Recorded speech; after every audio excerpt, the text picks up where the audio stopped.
السلام عليكم ورحمة الله وبركاته.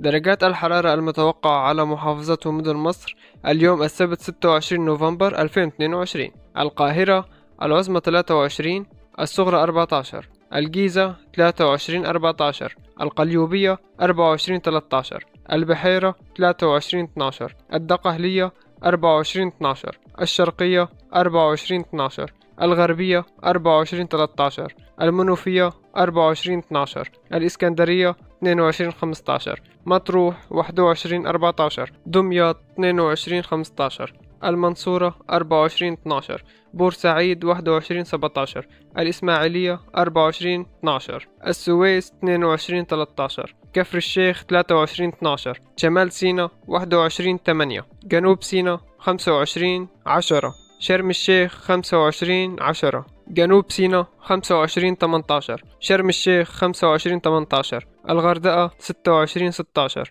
البحر الأحمر 26 16، الواحات 23 10، الوادي الجديد 26 10، الفيوم 23 13، بني سويف 23 13، المنيا 23 11، أسيوط 24 11، سوهاج 26 11، قنا 27 11، الأقصر 27 12، أسوان 28 13. وهذه هي درجات الحرارة المتوقعة على مدن محافظات مصر. أتمنى الاشتراك بالقناة وتفعيل الجرس على الكل ليصلكم كل جديد، وشكرا.